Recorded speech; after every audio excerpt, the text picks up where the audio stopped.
दिन 26 से लेकर 26, 27, 28, 29 और 30 घटक कसौटी दूसरी यहाँ तक का भाग हम देखेंगे। तो यहाँ पर क्षेत्र वाचन दिया है, कौशल क्षमता परिच्छेद का वाचन कर प्रश्न उत्तर लिखना। आओ पता करें इसके बारे में। परिच्छेद दिया है, उसका मौन आपको वाचन करना है और मौन वाचन करके प्रश्न उत्तर तथा शीर्षक यहाँ पर देना है। आओ सक्षम बने इस भाग में डॉक्टर APJ अब्दुल कलाम के बारे में यहाँ पर पैराग्राफ दिया है।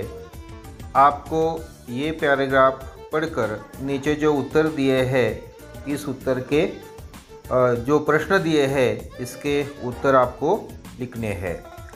आओ अभ्यास करें। यहाँ पर जो परिच्छेद दिया है, ये परिच्छेद पढ़कर प्रश्न के उत्तर आपको लिखना है। लड़का सुबह कितने बजे उठता है? तो लड़का सुबह 6 बजे उठता है। इसी प्रकार उचित क्रम लगाकर फिर लिखो। तो विद्यालय जाना, सुबह उठना, नाश्ता करना, कसरत करना, दूध पीना, पुस्तक बस्ते में रखना, नहाना, घर के कामों में हाथ बटाना। तो पहला क्रम कौन सा? तो हमें सुबह जल्दी उठना चाहिए। आओ सृजन करें। यहाँ पर पाठ्यपुस्तक के अपठित परिच्छेद तथा अन्य वाचन साहित्य उपलब्ध करवाए, गुट बनाकर प्रश्न पूछे और एक दूसरे को प्रश्न पूछे। तो इसके लिए पूरक साहित्य जो दिया है वह 7वीं कक्षा का पाठ्यपुस्तक है। आप दीक्षा ऐप का भी उपयोग कर सकते हैं। दिन 27वां है, क्षेत्र लेखन, कौशल क्षमता, स्व अभिव्यक्ति, अपेक्षित कौशल्य। आओ पता करें। यहाँ पर एक विज्ञापन दिया है। इस विज्ञापन के आधार पर आपको दूसरा विज्ञापन तैयार करना है।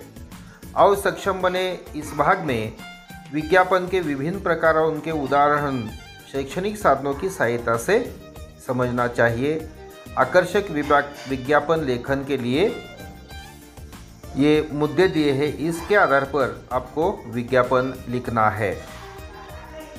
आओ अभ्यास करें। इस भाग में विज्ञापन को अधिक आकर्षक बनाने के लिए नोटबुक का नाम, विशेषताएं, संपर्क, छूट आदि का उपयोग करना है। आओ सृजन करें। इस भाग में समाचार पत्रों में आने वाली विभिन्न विज्ञापन संग्रह करें और उसके स्क्रैपबुक में चिपकाए। पूरक साहित्य जो दिया है 10वीं कक्षा का हिंदी की किताब, दीक्षा ऐप और QR कोड यहाँ पर दिया है।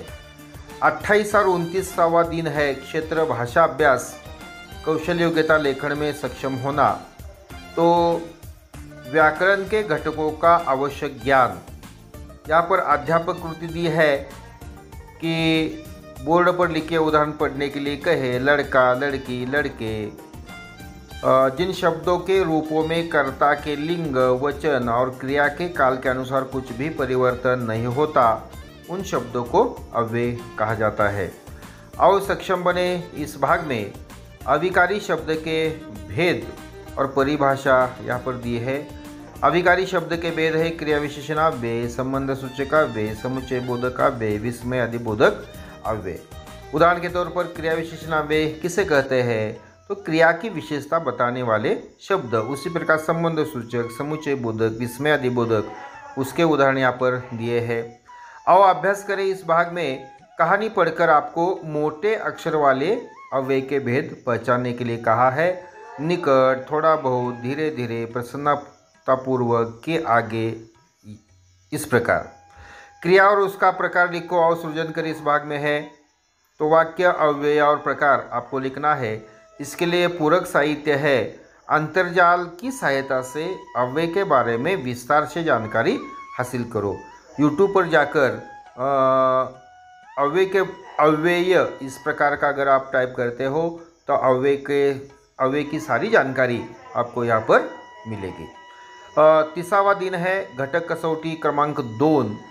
आपको पहले भी बताया गया है कि ये घटक कसौटी बहुत ही महत्वपूर्ण है।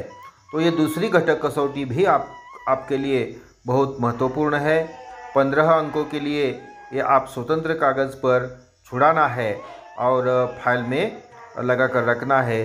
जब भी आपको पाठशाला में यह मांगी जाएगी तभी आपको पहली घटक कसौटी, दूसरी घटक कसौटी और तीसरी घटक कसौटी 45 दिनों के बाद यानी कि 14 या 15 अगस्त को होगी।